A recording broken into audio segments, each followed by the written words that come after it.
life full of fun seems to be the ideal.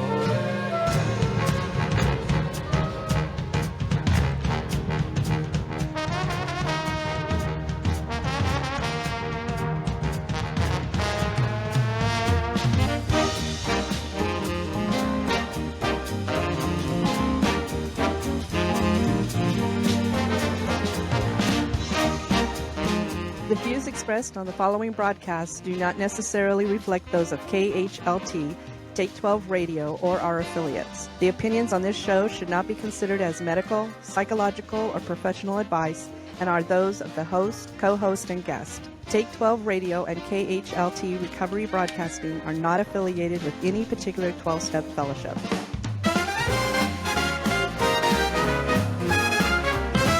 When the static of life fills your brain and the world seems a little too insane, just twist that dial, don't hesitate.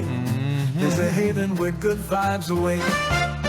Tune in and Take 12 for some joy and cheer.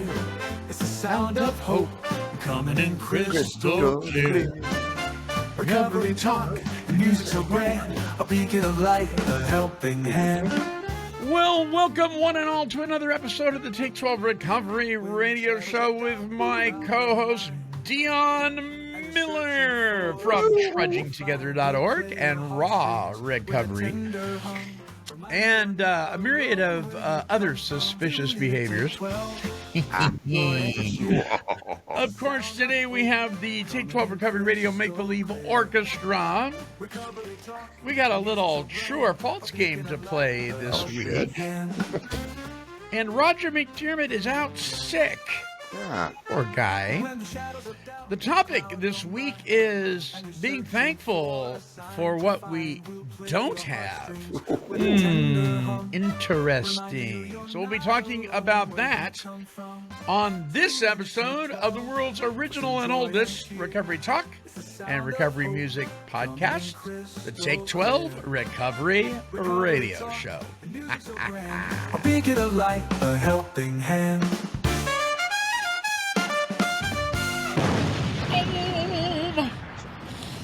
I forgot I knew how to air trumpet. Yeah. Yeah, I need an air trumpet there. This for those of you who are watching on our YouTube feed, this is Henry. Oh man, he's cool. Isn't he cool? He's a beanbag gnome. Yeah. Right, which I don't normally like those because I don't know, but this one, he's just so cool. Why does he look like he should be a bassist in a rock and roll band? Doesn't he? Yeah. He looks a little bit like that one Muppet. Yeah. I thought of the Muppets as soon as I saw it. The saxophone Muppet? Yeah, the guy where you can't really sit. No, the guy with like the long beard. Yeah. I love long beards. I don't know, but he plays saxophone. But this is Henry, and so Henry says hello. What's cool about Henry is I can just you can sit on your shoulder. I can just kind of like do that, you know. But, give Henry a little ride. We won't. Now he's stuck in the glasses. Oh my goodness sakes! All right, well we're praying for Roger. Roger's sick. I believe he just got back from the Malibu Came to Believe Recovery Retreat. And by the way, that is one of the shows that we produce here at Take 12 Radio. And if you'd like to tune into that, it's on Wednesdays. Just go to take12radio.com and click at the three shows that we do. The Take 12 show, Came to Believe show, and Buddha Time. Buddha Time's once a month on the first Friday of the month. People really like them. My listeners have been asking, when's Buddha Time? Yeah, first Friday of the month. First Friday. Okay, good to know. I will pass that on. Yeah, and then of course you just click on when you go to that page, when you click on Buddha Time at take12radio.com, you can click on past episodes and get the past episodes too, just like you can with any of our shows. So I thought we would do, instead of whining about something, which we could do anyway, but we can find something. Yeah, I thought this would be a little fun. Zippity doo dah.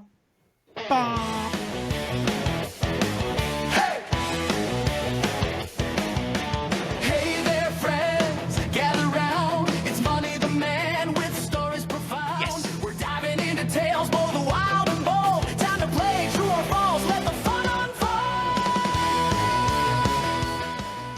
That's right. It's everybody's favorite podcast game show game thing. All right. So you have to decide, Dion and listeners, you have to decide whether this story is fact or fabricated. Okay. We're playing true or false. All right. Evelyn prided herself on two things: her ability to follow a recipe exactly and her unbroken streak of hosting stress-free family Thanksgivings. Okay. So when she bought a 22-pound turkey on Sunday before the holiday, she felt as confident as ever. It went straight into the fridge, just like every year. On Wednesday morning, she checked it, expecting that familiar soft, pliable thaw, but it was frozen as a brick. No problem, she thought. She searched online, still frozen turkey. What do you do? Cold water thawing. Have you ever done that? The cold water thaw, where you stick it in the water? And, yeah, me too. Yeah, with hamburger I have. People did it all the time. All right. She lugged the turkey to the sink, filled it with water, and let it soak. 2 hours later, she came back to rotate it, still hard as granite. She refreshed the water, waited, rotated, and waited again. Well, by 10 p.m., after 12 hours of babysitting that bird, it was still not thawed. Not even close. She pressed her thumb into it and practically bruised herself. Her husband assured her there's no turkey that is this frozen. Something's weird. Call the store. So she did. Yeah. The employee there said, "Oh, you're calling about one of the super cold turkeys." Evelyn blinked and said, "What?" Well, apparently the store's freezer compressor had malfunctioned the weekend before, blasting a pallet of turkeys to temperatures low enough that the manager later joked they were 1 degree from outer space. They were deemed safe to sell, but the staff had been warning customers that they'd take an unusually long time to thaw. But no one warned Evelyn. By Thanksgiving morning, 36 hours after she first put it in the fridge, the turkey was still icy in the middle. She ended up driving it to a neighbor's house, an actual firefighter, who offered to use the fire station's industrial warming cabinet, normally reserved for drying gear after rescues. 3 hours later, the turkey was finally thawed and ready to cook. That night, as her family cut into the what turned out to be a perfectly decent but overly dramatic turkey. Is that story fact or fictional? True or false, Dion? You know, I'm going to go with fact. And you know what's cool here? I can't lose. I'm the only one really guesses, so I can't really lose. That's a good part. So, well, I guess the audience could beat me, but I think I'm gonna go with fact because she was very meticulous about her recipes and making sure that Thanksgiving went off without a hitch. So Yeah. I'm gonna go with true. You're going to go with true. Audience, what do you think? Audience is responding. Yeah, right. Yeah. Well, sorry, Dion. That story is fabricated. Oh man. Yeah. Everybody's a loser. Yeah. Totally, Poor turkey. totally made up. Didn't happen. Could it happen? Yes, it could. I don't know. I mean, well, if you go to, who does the None More Black, I'm going to say Spandau Ballet. That's not it. Spinal Tap, right? Well, how much more frozen could it be? I mean, the answer is none. It could be none more frozen. None more frozen. Yeah. I guess it could be so frozen that it experienced freezer burn, and then you couldn't eat it anyway. I mean, how much more? It can only be so frozen. So, all right. Should have thought of that. It's kind of like sobriety, right? Yeah, You're either sober or you're not. that's Well, right. I'm sort of sober. No, you're not. You're either sober or you're not. I put out a little thing today. I stole it from somebody else. They were talking about couches, right? It was Chris Oh, Rock. I saw that. Yeah, say that. where sobriety, recovery's like moving a couch. Sure, you can do it on your own, but gosh, it's a lot better if you have a couple friends to help you. I hear you. Isn't Yeah. it? Yeah. Isn't it? But then you always got that one guy Hey, John, can you help me move my couch tomorrow? Tomorrow, I don't I know, only man. live one day at a time, so I can't make that I decision. don't plan that far ahead. Oh yeah, that one. I love that one. I don't plan it for ahead. I've heard that one. It's been a while though. It's kind of like, why not? Yeah. It's just tomorrow, dude. Yeah. You can plan a few weeks ahead. You're losing a lot of money if you're traveling one day at a time then. Oh my gosh. And in fact, even within the 12-step fellowship, I mean, the literature, I know the AA literature talks about we needed to make the decision that we were done for good and for all. Yep, there can For be good and for no all. reservations of any kind, Right. nor lurking Right. notions. Not we've heard it in meetings, right? Oh, yeah. Well, if you're thinking about drinking, just tell yourself you'll drink tomorrow. No. What? Listen, because tomorrow never comes. Yes, it does. Mine does. It does. And we can either set ourselves up to succeed or continue setting ourselves up to drink. Those I'll are drink our options. tomorrow. I'll just drink tomorrow. Yeah. Okay. Maybe next well, Thursday. We call that a lurking notion. A lurking notion. All right, let's close out the true or false game here. Ba, ba, ba, ba. False, let's take a chance. Dive into the stories, let your instinct stand. Fiction or fact, just guess what you see. Step right up now, come play with me.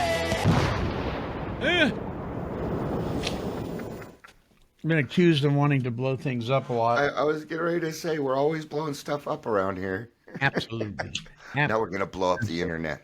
We're All right, gonna go listeners, viral with this if you one. have not visited, is that? It's a word. It's Visited? weird to say. If you have not visited Dion's website, please go to trudgingtogether.org. This is the Raw Recovery Dude guy. And so, check out his podcast. He does the Daily Trudge. Just it's some good stuff. And Thanks, man. I will warn you, however, Yeah. he can be a Yes. little raw. You do the warning. A little raw. Yeah. But we need that. We need everybody. We need everybody. I think my pastor explains me this way. Dion's kind of peppery. We'll put it that way. I swear You're a little peppery? bit, folks. I just don't do it here.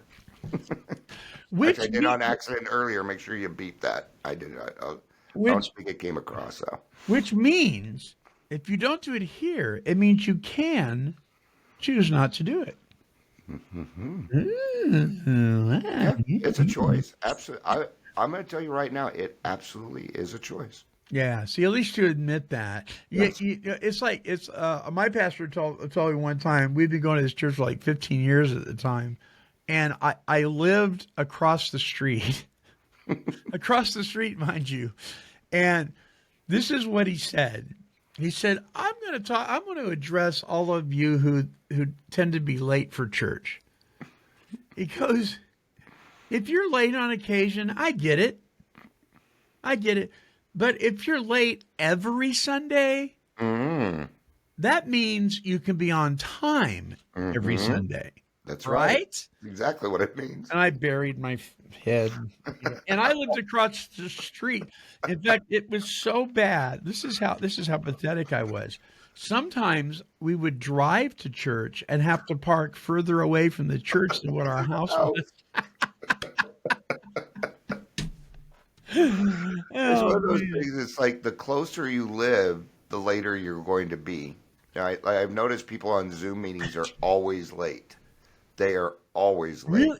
Why is that? It's so convenient. I think it's because Right most there. people that do Zoom meetings have ADHD, so that you can get up and move around and stuff. Oh, okay. Yeah, so in grassroots, I tell everybody meeting starts in 30 minutes and room is open, and people are always like, "Thank you," or "I would have forgotten." I'm Yeah. like, you're welcome. Oh, that's funny. And I have a reminder to remind me to remind them. So. Oh my goodness sake! Hey, listen. Do you feel stuck in your recovery? You ever feel like recovery is a little boring? I would say one of the things that you might want to consider, and boy, your sponsors out there may want to lynch me for this, but if you're going to a meeting every day, you've been doing it for years, maybe you're going to too many. If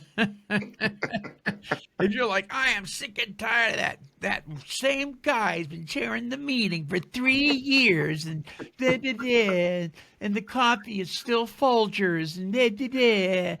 And I can't. I just can't not put up with that one guy who keeps talking about his higher power is the door. Da, da, da. Okay, maybe you're going to too many of them. Yeah, you might. Yeah. Or maybe not the right ones. Or not the right. But you know what? If you're hanging out with your family every single day, 3 times a day, you might be setting yourself up for a life of resentment. I mean, you hang out with somebody that you love dearly that long, and that's your, that is your 12-step family, maybe, right? And so, Absolutely. maybe you need to go. So, he said that you shouldn't go to meetings. That's not what I said. No, that's not Not what we're what I saying. said. No, But I here's agree with you. Here's You something need I to will write. say. I love this book, 12 Essential Insights for Emotional Sobriety, Getting Your Recovery Unstuck by our good friend and Take 12 Recovery Radio contributor, Great book. Dr. Alan Berger. And we're going to have him on soon to talk about some of the stuff he's doing as of late. Yeah, he has another book out, doesn't he? Yeah, he's got several. He's got, do I have that one? Yes. Reach over here and get it. He's got 12 Stupid Things That Mess Up Recovery. There was another 12er. Yeah, and he's got another book called 12 More Stupid Things That Mess Up Recovery. So there were 24. Yeah. So there's something, there's something magical about 3s, 4s, and 12s in recovery. Everything we do is based off 3, 4s, and 12s. 3 and 4s and 12. Uh-oh, he's a numerologist. Yeah. No, I just play one on television. Yeah. You can pick up all of Dr. Berger's books at abphd.com, and you get your autographed copy of 12 Essential Insights. Ooh, autographed. Or you can just go to Amazon and you can pick them up. But then you don't get the autograph. Then you don't get the autograph. Yeah. So Here's order it another from book. his site. He has another book called 12 Benefits of Making Amends or something like that as well. He's got a bunch of stuff out there. All right. The topic, thankful for what we don't have. Great topic. Now, isn't that interesting? It is. Right? Yes. There's a song, we're not playing it on this show, but there's a song I've had on before, though, by a Christian contemporary artist of the 70s and 80s, a guy named David Meese. And he wrote a song called Thank You for the Things You Never Gave Me. Oh, yeah. Yeah, right? I mean, so this is the month, every meeting is a gratitude meeting. Yep, it's that Every time. topic around the dinner table, especially on Thanksgiving, is what you're grateful for and that kind of thing. And we tend to focus on being thankful for the things God has given us. So the things that recovery has granted us through the work we've done or whatever. But what about being grateful for the things that we don't have? Oh, a bunch of them. So It made me think. So I had to you think on of some this things one. you don't have that you're grateful you don't have, Dion? I'm grateful that I'm not shaking and hungover and sweating right now. That's for sure. I'm Yeah. grateful I don't have to lie. I'm grateful I don't have to manipulate. Yeah, there's a lot of things. Pretty much all my character defects, I'm grateful that I don't, that I'm using them differently now, but they don't control my life anymore. But mostly I'm grateful for the fact that my brain has finally stopped fighting me. Yeah. That one thing I'm very double grateful for. personality thing. We got a puppy and we got a werewolf in there, right? You want to get these two natures, Yeah. our spirit and our flesh, that kind of thing. Yeah. Yeah. Is there any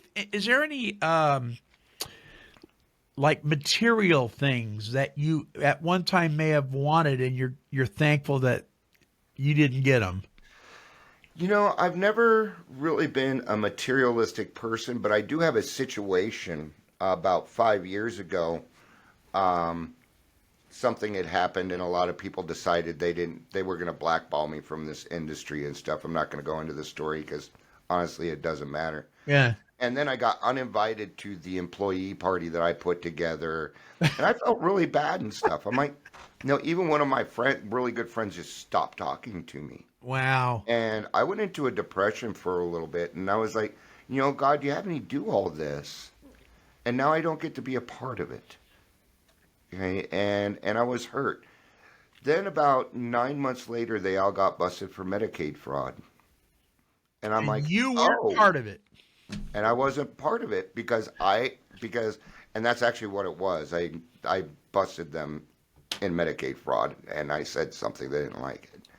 And so I found out, and this has happened to me a lot in life, where I feel like I am going through something hard to later find out that God isn't letting me miss out on anything. In fact, He is protecting me from something. Um, so, yeah, I'm sure there's been, maybe a car or something I wanted to buy that I didn't get that I shouldn't have needed. I'm sure that, Yeah. but I've never had enough money to be materialistic, really. So, but I do have a lot of stories where it looked like I was missing out, but really God was setting me up to do something is what He was doing. Mm-hmm. Mm-hmm. Yeah. Yeah. So there are so many things that, I mean, we can point out that we're grateful for that we do have. Sure. How You, about you? Have you ever had something yeah. materialistic like that? I kind of figure you do since you asked me the question. I'd like to hear Right. what you have to say on it. So, one particularly painful, um, was the loss of what appears to be. I'm not going to close the chapter on it completely, but Okay. so far it appears to be pretty final, and that is the loss of somebody that I consider to be really important in my life. Okay. And this gentleman, it's interesting because the majority of our friendship, and I didn't realize it at the time because I was so caught up in fulfilling my own desires of the flesh and Mm-hmm. just debauchery and all that stuff. This guy was my drinking buddy, and Okay. we I cannot tell you how many times we sat in one of the many vehicles that I owned over the years and just got plowed, sitting in the car, which always led to stupid drunk stuff. Yeah. And the things we engaged in together were so toxic and so unhealthy that it's hard to imagine that anything good could ever come of that friendship. Yeah. And so he got sober several years before I did. Okay. He got married, and then he had some issues, some problems that he needed to work through personally in his life and in his marriage, and which certainly could not include me. It just couldn't. I would have been a distraction. It was just, and he let me know because he stopped talking to me. He just stopped talking to me. It's like, You were one of those what? I didn't playmates know he why. had to get rid of. Yeah, and I mean, and at this point, so fast forward, I got sober, and I got married and had our first child, and I had these dreams of my son hanging out with his son, and all of us going Yeah. backpacking together, and all Yeah. all sober. And he just stopped talking to me, and finally he wrote me. He lives out in a different state than I do. Okay. He wrote me and told me, he said that he had got some counseling because he was having some struggles in his marriage, and then the person that was mentoring him told him he needed to cut ties with everybody from his past that he was Yeah. involved in dysfunctional relationships with. And so I figure, okay, if I really care about this person and really love this person, then I'll respect that, and I'll back off. Yeah. And so very seldom have I ever contacted him. I've honored that, the couple of times that I did was to let him know that somebody that we knew had passed away. Sure. Um, and recently I was in his town and dropped him a letter and said, if you want to go for Yeah, coffee or go for whatever, that'd coffee be or great. something. If you Yeah. don't, totally get it. No I worries. understand, no problem at all. Yeah. God has not brought that friendship back. Okay. And I got to tell you, I am thankful. I wasn't in the beginning. It was very Okay. painful. But I am Yeah. so thankful that God has protected, I believe, him and myself from each other. Yeah. I was a terrible influence in this guy's life. The things that the trails that I led this guy down was just not good. Yeah. And I am so grateful that God has shown both of us grace enough and love enough that that friendship isn't healed. And so in a kind of a weird way, it is healed. Yeah. It's just not been mended the way that I would have preferred. Yes. But I look at it now, and and he did in his letter years ago, he did say, basically, we got heaven, man, but on this side of heaven, it ain't happening, Yeah. right? And so that was a very painful lesson to learn. But here's the thing that's so amazing about that is through that whole incident, I learned how emotionally dependent I was Yep. and how I needed to learn how to be emotionally sober. Yep. Because, Dion, if you knew the guy I was back when I was hanging out with my old friend, Oh, I believe you'd it. run too. You'd Yeah. be going, I want nothing to do with that guy. He's whacked out. Right? So I told the kid, I'm not that guy today. Yeah. And it makes me sad a little bit that I can't share with him that I'm not that guy. But Yeah. Sure. Yeah. I'm grateful that that friendship ended. And I know that sounds strange, but you get it, right? You get Sure. that? I do get it because this is about love. Yeah. It might be, maybe when he's around you, he feels triggered, whether you do Could be. something or not. Just seeing Could your be. face triggers something in his mind Yeah. that makes him want to do stupid stuff. Or I just was an emotionally upsets you. instigator also. I was that guy where I came up with the idea, but I kind of sat back and let you do it, Yeah. Yeah. because I didn't want to get in trouble. But so there's a lot of people out there where I wish I still had the friendship, but it's probably best that I am not around, even though I am the person that I am, and Yeah. it's because I love them. I don't need anything Yeah. else. Ex-girlfriends. I don't need to be contacting ex-girlfriends. Oh, look, I've changed. And, oh, you're the person that makes me hate relationships. Yeah, I probably shouldn't be around. Right. Even Right. though I think the hardest one with that, though, I see a lot of people going through it right now, kids that are newly sober, and their kids aren't talking to them, and but that all comes back to that emotional sobriety you were talking about. I got to stop using everybody in my life to make me feel good. Right. So, Right. Right. Do we need each other to a degree? yeah, Sure, to a degree. But if you disappear, am I going to be okay? yep, And there was a time, and I say this seriously, there was a time that I thought, that was my thinking, I thought that if I didn't stay friends with this person, I would not be okay. yeah. That's not healthy. No, it is not.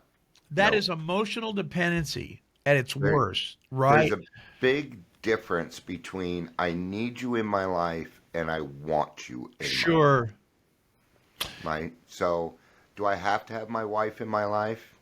Well, my brain says yes, I actually kind of do. But but no, I want her in my life because of what she adds to it. Sure. I want Monty Sure. in my life. We're missing Roger today, Right. And even in Right. the beginning, I'm like, oh, it stinks that he's sick, but I miss him because he's fun to hang out with. He's Yeah. one of my friends. So, I hear you. Um, I hear you. yeah, I don't need any of you, but I want you in my life. A really good friend of mine, and somebody I have just an enormous amount of respect for, who is a fellow 12-stepper, um, uh, Danny C., my buddy Danny C., who lives in Lebanon. He wrote this today in response to my promo graphic for this Okay. show. He wrote 2 things that have caused me substantial pain. Number 1, getting what I want. Number 2, not getting what I want. Yeah. Saw that coming. Oh my goodness! But isn't it? It's a lot about perception, right? Sure. There's a lot of power in perception. So we may think that it's our best idea to accomplish something or to get something. And we may be totally wrong, or we may think that it is not a good thing for us to get something, and we may be totally wrong.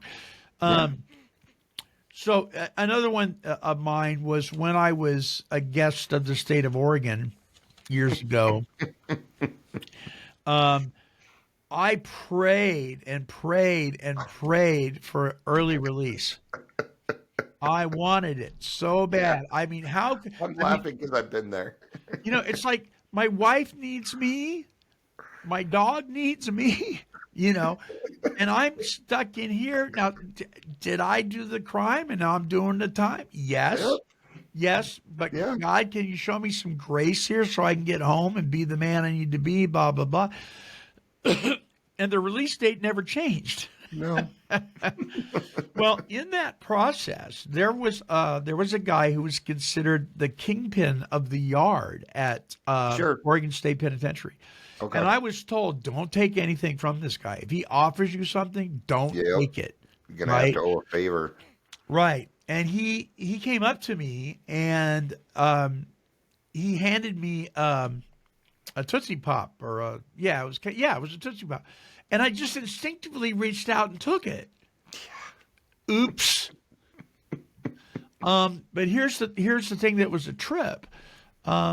Later on in my stay there, he came up to me while I was reading my little Gideon Bible that I had that they give out in jail, right? And he goes, What are you reading? And I go, the Bible. And he goes, read it to me. Okay, sir. Right. And so I just started reading the gospel to him out of the book of Matthew. And that guy and I formed a friendship. Yeah. And before I left there, he turned his will and his life over to the care of God. He gave his heart to God. Yeah. And why were we there? yeah. And so I'm sure God could have used any vessel at the time to help this guy. But for some reason he decided to use little old me. And Could he really have used any vessel? We're talking about, jail here. There aren't too many vessels in jail. I So, don't know. I mean, I think you're showing a little too much humility in that. But what a great story. I know, what a trip, right? Yeah. And he ended up having a heart attack and he passed away in prison. Man. But he passed away sober. But he passed away, going home to be with God. Yeah. Wow, that's cool stuff, man. Yeah. Yeah. Even because I had 12 years of sobriety and then I went out for 15 years. And even during that 15 years, I mean, I'd sit on bar stools and help people get sober. Some of them are still sober to this day. They got like 20 years of sobriety. Yes. A lot more sobriety. It still worked. I just wasn't able to apply it for myself at the time. Isn't that interesting? That happened to me too. A buddy named Larry, he's an attorney now. A corporate attorney. He lives in Boston. Okay. Larry, if you're listening, hi S. We call each other S. We don't really know why. I'll go on with it. We used to go S. We used to do that with each other. Just weird stuff. But he and I worked in Yosemite National Park together for a few years, and we were the rum and coke guys. Oh, okay. Right? But I would talk to him when I was inebriated. I would talk to him about Jesus. It's the And best time to talk years about it. years later, he told me, he said, it was because of what you shared about God that I ended up giving my heart to God. Is And that and I'm like, but amazing? I was a blibbering drunk. And he goes, I know. Yeah. So there you go. I mean, so the things that we pray for and the things that we want and we really think we really should have, and maybe they feel like they're very selfless. But Yeah. can Well, we be grateful for yeah. those things when they never come our way? Well, And for people that tend to be emotionally dependent on either other people, codependency, or stuff, right? It's very important that we learn that it's okay to be grateful for the things God never gave us. yeah. Yep. And the thing is, we may never know why We either. may never know why. But if I was taught that if you're asking God why a lot, you're just arguing. And so I don't, if I get a red light, thank you, God. He's stopping me from something. Now he's wanting me to slow down a little bit. There's so many indicators in this life, and something you were saying about going to a lot of meetings. At some point you need to leave your meetings and go practice those principles out in the public. In life. And That's where recovery really shows its face, right? That's where it's at. We're nice and safe, or at least we feel safe and protected in the meetings. I wouldn't necessarily call them a safe space, but it is a space that is safe. It's familiar. Yeah, We got our know buddies it. there. We know these people. We have our inside jokes. Right. But what are you doing when you leave the meeting? Are you still carrying that with you? I try and recover out loud wherever I go. Of course, I have this voice too, so I can yell across a parking lot. But yeah, what are we doing after the meetings? I think is, are we taking it out? Because that's where all the beautiful stuff happens. It does. And so I'll be real honest with you. I'm feeling a bit orphaned right now, Okay. meeting wise, Okay. which kind of exposes some of my emotional dependencies. Okay.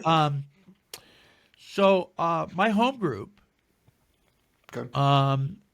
which met in Lebanon during the summer months, it met in fact, Danny and Darlene, the couple that I was mentioning, who wrote two things that have caused me substantial pain. He and his wife were gracious enough to create this meeting during COVID because all the meetings shut down. Yeah. And they said we're not going to do that. They saw a need and they filled it, and they opened up their backyard. And the rule was, if you want to wear a mask, no one's going to say anything. If you don't want to wear a mask, no one's going to say anything. There we go. It's just a meeting, right? And we're not going to let that deter us. And for several years, that meeting went on in the summer months outside, and then the church they attend in the winter months, it was there in the lobby of the church. Well, that meeting, and this happens, listeners. I mean, sometimes meetings close.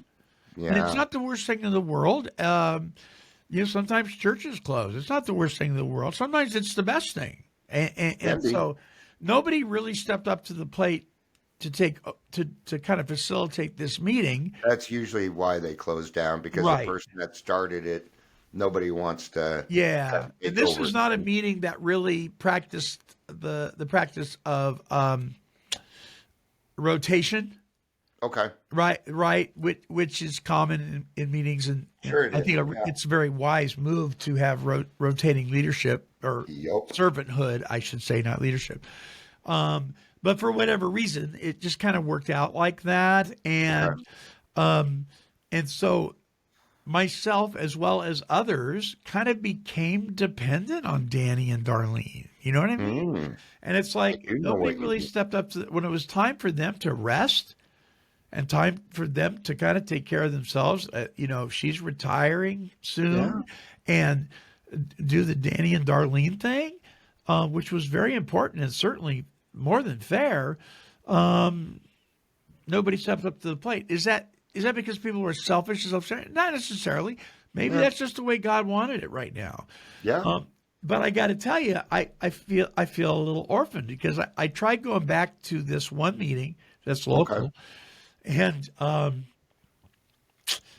it's I just gollies, it's like the purpose for me going to meetings for the last several years is to see where I can be a maximum service to God and the people in the meetings. Absolutely. It's not to stay sober.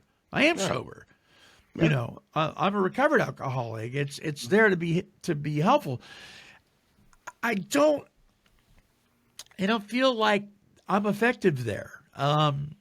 It's just weird. I Okay. maybe I'm I get a it. little bit more dependent on that Friday night meeting than I should have been. To be honest. I Yeah. mean, can you identify with that? I mean, I can because, I started. This is a good example. Last week, I was kind of getting burnt out, and I was live, and I was telling people I may not do this for a few days, and uh, and, and I did do them, but I'm like I'm just getting wore out. So this, it depends on how I feel, and one of my listeners brought up and says, "Well, what about the people that depend upon you, Dion?"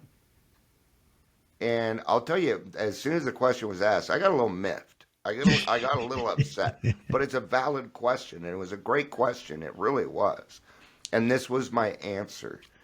For me, I come on, I go live, and I encourage you. I bring up tough questions. I make you think. I challenge you. I bring this to you. yeah, But it starts with me.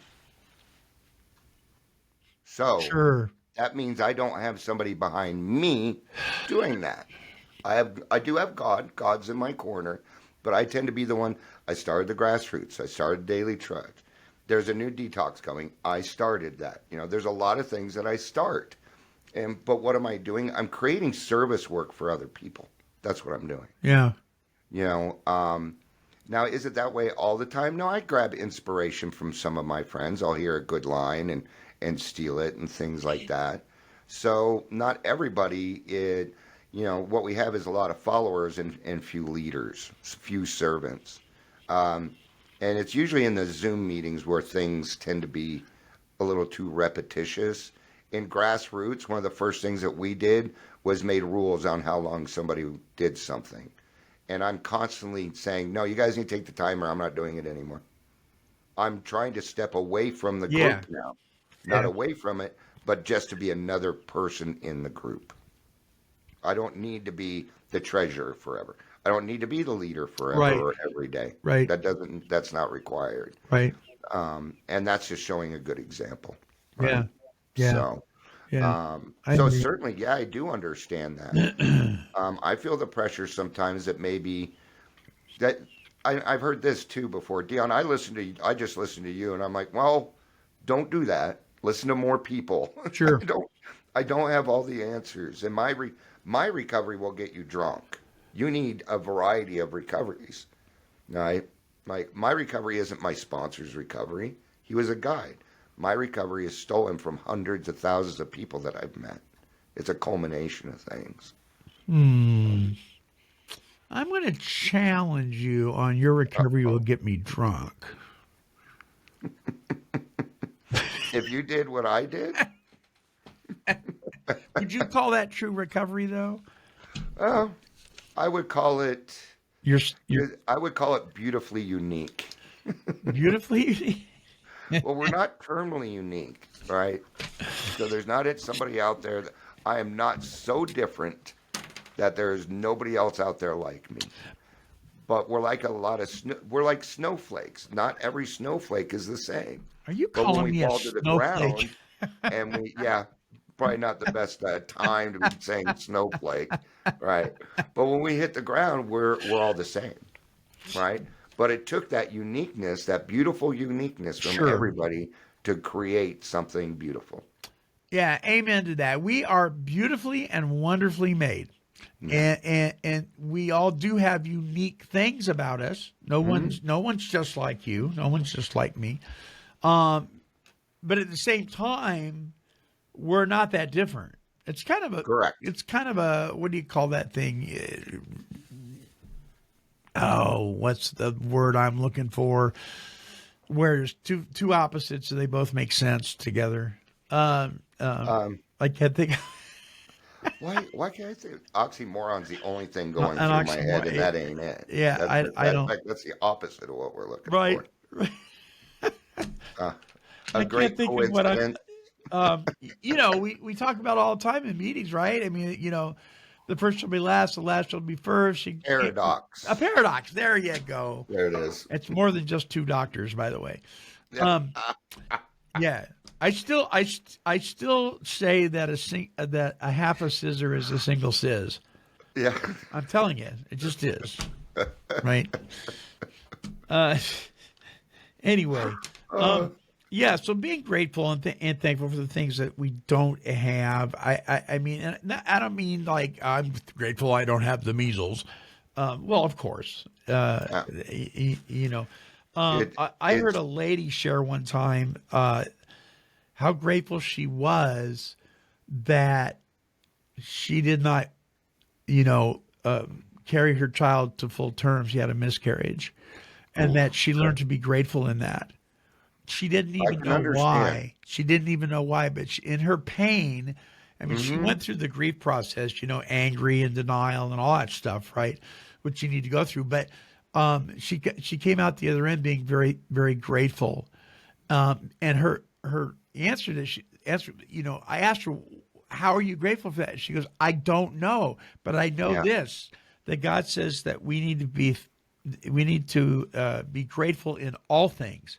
Yes. All things, even the things that seem incredibly difficult to be grateful. Yeah. So there's probably people Even listening right tragic. now that are saying, are you kidding me? Are you telling me that I should be grateful that my child was murdered?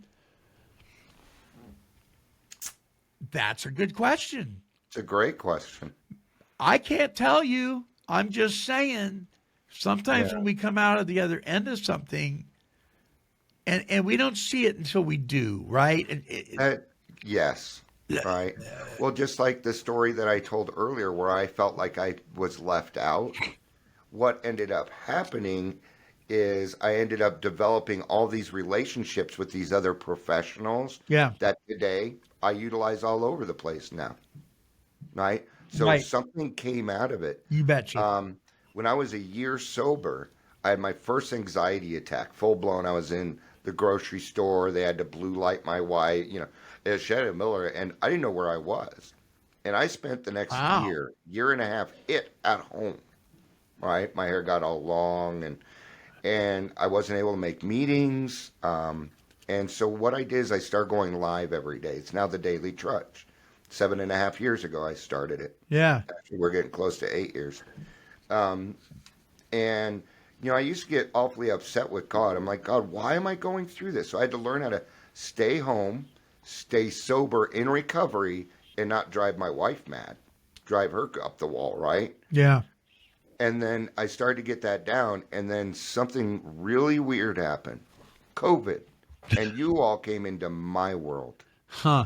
God had set me up to do that. That's how I took that. Yeah. And now my PTSD, my anxiety, I use them as a superpower to help other people. Yeah. Yes. Yeah. Yes. Our greatest defects become our greatest assets. Absolutely, they do. It's the most marvelous change of thought Jeff, that I've ever look how had. we're lighting up when you said that because it's so relieving to us. Yeah. It's like I used to be so. Even times I look around and I'm like, Dion, are you really a great person doing a good thing? I am, and it's hard for me, but it's that perception again, right? Yeah. I have a different perception of me than other people do. So I when I was working in the treatment field, I would tell guys, and I got pushback from some of my Christian friends about this, and I'll probably get some even now, but that's okay. I still believe it. These guys, most people that are in active addiction are really, really, really good at beating themselves up, right? Oh yeah, Whether it's because they think they deserve to be punished, or whether it's false humility. Sometimes it's false humility; they just want to look good. But for Yeah. whatever reason, I would, somebody would accomplish something and they would do a really good job at it. And I would say, hey, Fred, that was really well done. And this is what they'd say all the time. Oh, it wasn't me. It was all God. And it used to irritate the heck out of me. And I thought, you know what? Okay. Hey, Fred, it's okay to take the credit for doing a good job. Now, take the credit, give God the glory. Give God the glory. But you can say, hey, I did a good job. Yeah. Because if you're not going to do that, you're kind of insulting your creator, aren't you? Absolutely you are. Yeah. If you call yourself a name, you need to apologize to yourself. Amen. We don't do that around here. Even like if I see my friends and they're talking bad about themselves, this is what I say to them. I'm like, don't you talk bad about my friends around me. All right. Yeah. Where are we, Mark? Make sure you do it at the 51-minute mark. There you go. We're just gonna leave it be. Okay. Oh my goodness. All right. We're out of time. Closing thoughts, Dion. Yeah, when you're out and about and you see something, let's just lend a helping hand. If somebody in front of you needs a little bit more time, let's hold space for people.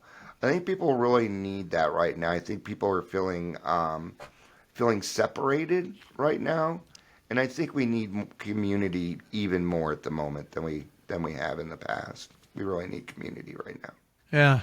Yeah. Good word. Good word. All right. I will give you my closing thoughts right after this song. This song is entitled Thank You, and it's by a good friend of ours who's local here, Mr. Justin White. And then I will come back with my closing thoughts. Here's Thank You.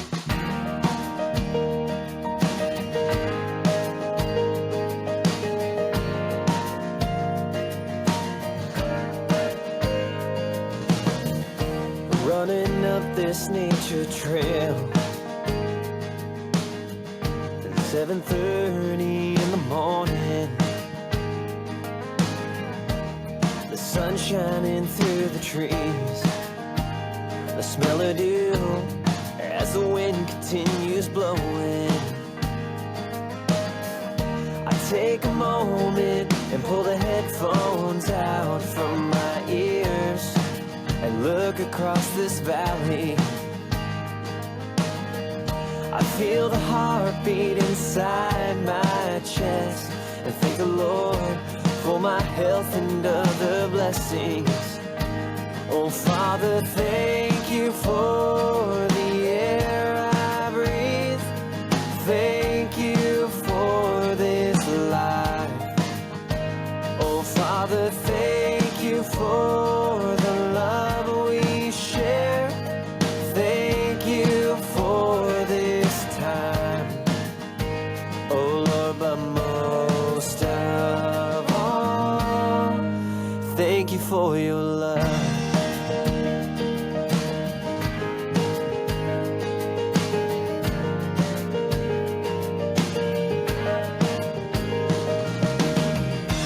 As I look at your creation,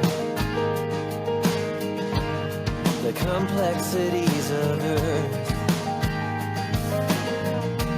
the ability of this body that you have granted us.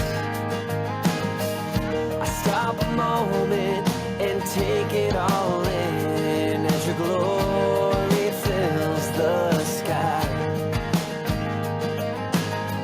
All your creation has your fingerprints, and yes, that's including I. Oh Father, thank you for the air I breathe.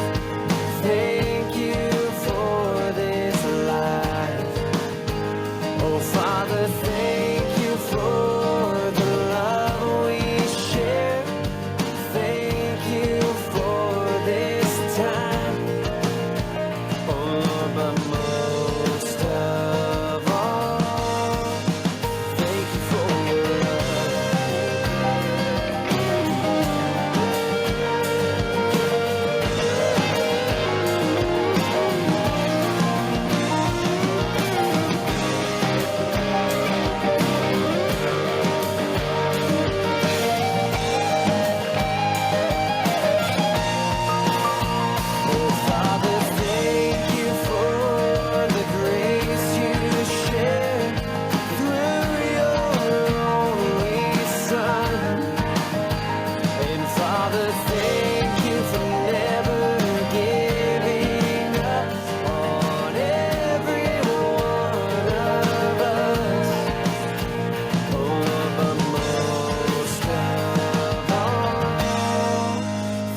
for your love.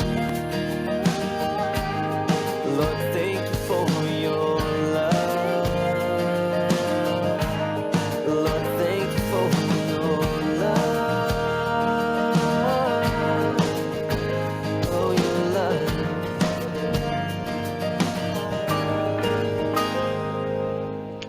Mr. Justin White, thank you. Listen, being thankful for the things we don't have can help us appreciate the value of simplicity and contentment. When we focus only on what we lack, it's easy to feel frustrated or inadequate. But recognizing that not having certain things can spare us stress. It reminds us that sometimes less truly is more, and that many of the things we think we need might not actually contribute to our happiness, our well-being, or our recovery. Gratitude for what we don't possess can also open the door to personal growth. It encourages us to appreciate the freedom, space, or opportunities that come from unfulfilled places in our lives. Not having everything focuses us to be creative. It causes us to do that, right? To learn how to be patient and resilient. It helps us to focus on what really matters instead of being consumed by what we think we're missing. In this way, the absence of certain things becomes a quiet gift, one that guides us toward clarity, purpose, and a deeper sense of gratitude. And in that, we can be truly thankful for the things we don't have. Until our next broadcast, this is the Monty Man along with Dion Miller and the rest of the Take 12 Recovery Radio family. And we are wishing God's perfect serenity for you. Don't let the weights of the past keep you down. There's a melody here to turn it around. In each story and song you'll find a friend, a chorus of courage that'll never end. This has been a broadcast of Take 12 Recovery Radio and KHLT Recovery Broadcasting.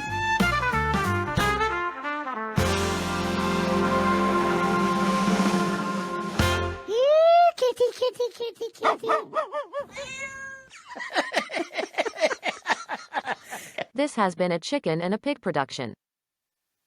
What about being grateful for the things that we don't have? I Do you did think think of on some this things you don't have that you're grateful you don't have? I'm grateful that I'm not shaking and hungover and sweating right now. I'm Yeah. grateful. There's a lot of things. Pretty much all my character defects, I'm grateful that I don't, that I'm using them differently now, but they don't control my life anymore. But mostly I'm grateful for the fact that my brain has finally stopped fighting me.